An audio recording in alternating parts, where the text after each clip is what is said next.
guess what happened or what changed in those final 8 minutes of the game? I feel like that we wasn't together. We was keep bickering at each other, and we wasn't really like connected how we was in the first half.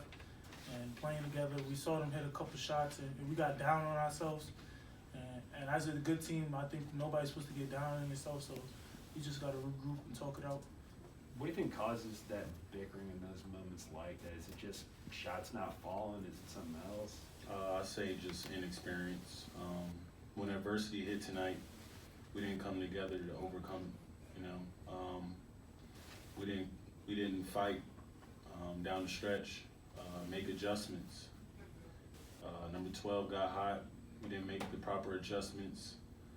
Not only on him, but down the stretch for the whole team. So that's something we can get better at. Is coming together something that's going to take time because you have so many guys who were in different teams last year?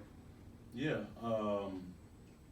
Whenever you throw a bunch of guys together, it takes some time for you to get adjusted, especially with our injuries and things like that. We haven't, had a full time with our whole roster, but we can learn from this game, and that's all we can do is learn, grow, and get better. How do you you guys are two of the leaders of the team. How do you address it when you see that body language that's saying you like, hey guys, we got to snap out of it. Like that's a tough thing to do when it's a team problem. Yeah, for both of us, we just gotta come together and just be very vocal, communicate, get everybody on the same page. Get everybody to understand that the game's not over until the clock strikes 0. And today we didn't have that sense of urgency throughout the 40 minutes, and it showed. Jamarius, do you see that as a sense of frustration with the team, or is it effort that's lacking? How do you view that? Just for me is really inexperience in those moments. Tonight was a great learning experience. We can look at the film and see when adversity hit, how did we handle it? And the result was the result, but we can learn from today. What was clicking? I guess you guys jumped out to 18-9. What was happening? Like, what was working for you guys in that moment? We were communicating. We were playing for one another, and we were just being a tougher team at that moment.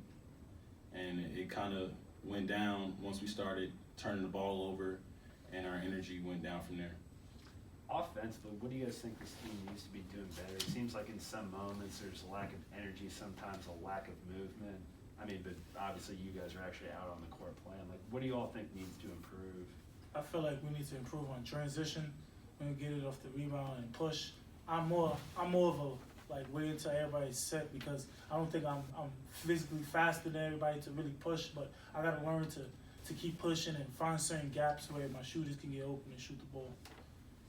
What does going 7 of 7 from the line do for you from a confidence standpoint? I know I can always do it. Every time I'm at the free throw line and I miss, sometimes you can see me go shake my head, but I truthfully know that I can shoot free throws, and I always work on my free throws, so it's just tough when it's not going in, knowing that I can make them.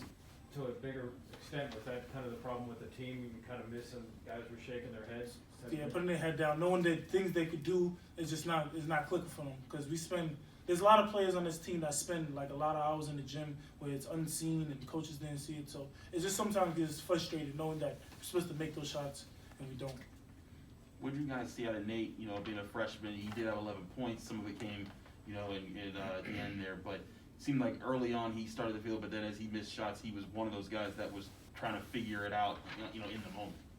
I feel about Nate that he's ready for the moment. I talk to Nate a lot, probably every day, and he's just confident in himself. He wants to be out there. He likes the pressure. He likes people telling him he's not an ACC kid. Like, he's an underdog like everybody else. So he's getting comfortable on the court, and he's knowing his role. You're probably one of the more experienced guys on this team, Jamarius.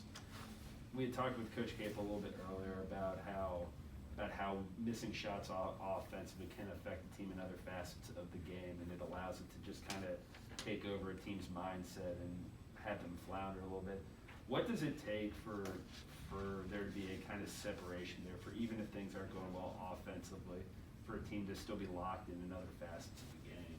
Yeah, for us, we just can't get discouraged when the ball doesn't go in.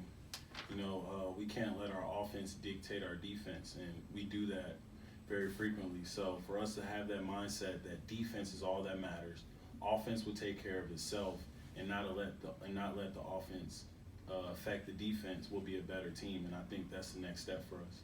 You guys were put in obviously a tough spot going into the season where you lose Nike and you lose Ithiel only a few days before the season starts.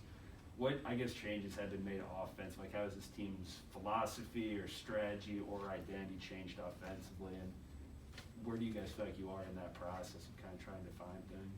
I feel like it's still a work in progress. We're still really learning each other.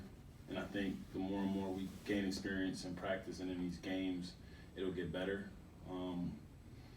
There's some plays for, against each opponent that we want to feature, and just getting even more locked into that, and the coaches and being on the same page at all times.